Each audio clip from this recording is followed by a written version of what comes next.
morning, and welcome to the first ever BAMA Network show. We are your co-hosts, Katelyn Heffler and Jayde Saylor. Today we will be covering who we are and what to expect on this show. Stick around for our football predictions for this upcoming season. I transferred to the University of Alabama in January 2019 from California to pursue my dream to become a sports broadcaster. I am majoring in news media with an emphasis in sports and minoring in nutrition and communications. I transferred to the University of Alabama in January 2019 from Kentucky. My major is news media concentrated in sports with a minor in communications. We met in March 2019, just a few months after transferring. Shortly after realizing we shared the same career goals, we became best friends, study buddies, and mentors for each other, all of which led us to the creation of this show. Our passion for script writing, editing, and broadcasting led us to starting this show to put our skills together for your entertainment.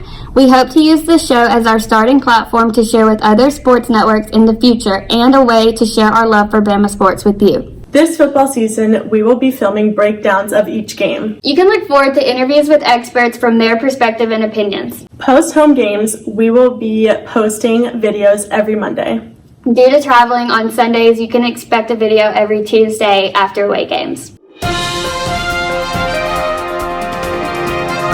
So speaking of away games, how are you feeling about Duke coming up this weekend?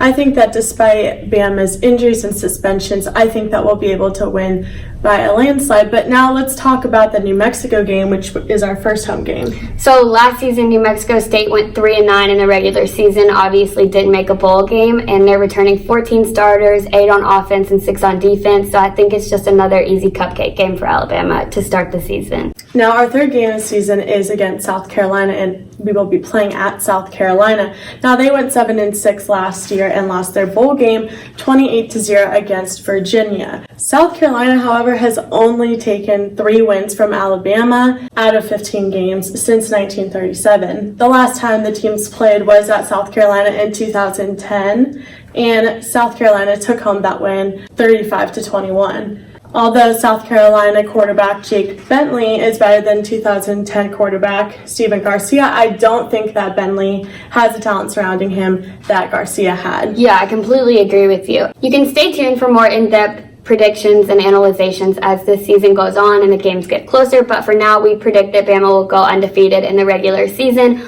although we may run into some struggles at Texas A&M at A&M as the first road game and the first real competition, also factoring in injuries to this. And this also feels like one of those years when Auburn may sneak in a win at Auburn, even though they aren't the more talented team. I think Bama fans can agree. This just feels like one of those years when they're going to look up and win against us. And as far as LSU goes, there's been a lot of preseason hype on quarterback Joe Burrow. He's up for the Manning Award watch list.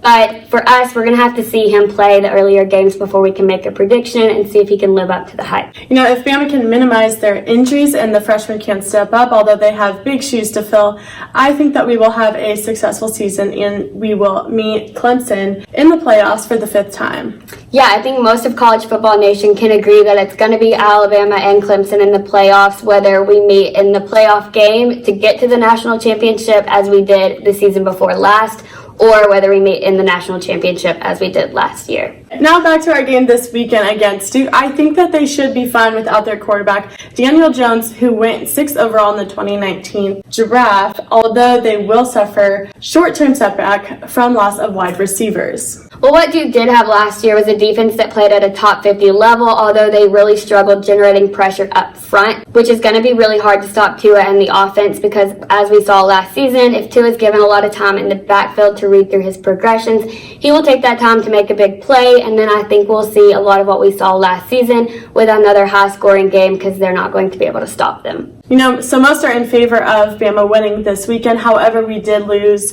Dylan Moses to a knee injury, and also earlier this month, Joshua McMillan to a knee surgery. So this leaves freshman Christian Harris, who will step up at will linebacker, and also Shane Lee, who will step up as Mike linebacker. I think this is a great opportunity for the freshmen. Although they have big shoes to fill, I think that they can step up as leaders and hopefully, you know, bring us some success. What's your opinion on that? Totally agree with you. I think that this is a position that thrives in experience. However, I think this is another season like we saw last year where the offense is really going to have to step up. And outscore the opponent when the defense doesn't show up. You know, I really hope we don't have any more injuries for key defensive players. But if we do, the offense is just going to have to outscore the opponent as we saw last year. We really hope you choose to follow along on this journey with us. And if you do, you can always click that subscribe button that's like right down here in the corner, and also give this video a thumbs up. And also comment down below any suggestions that you guys have for us, anything you want to see, anything you want to hear us talk about. We're more than willing to take feedback from you guys. And all of our social medias that we have created for this account are also linked in the description box, which is right below this video, and you can just click the link and it'll take you to our Instagram, Twitter, and our Facebook page if you guys want to follow along a little bit closer than just through these videos. And we want to thank you for all of your support, and we are so excited to be sharing this experience together. We love football and other sports in general, so we are super excited to be starting this path together.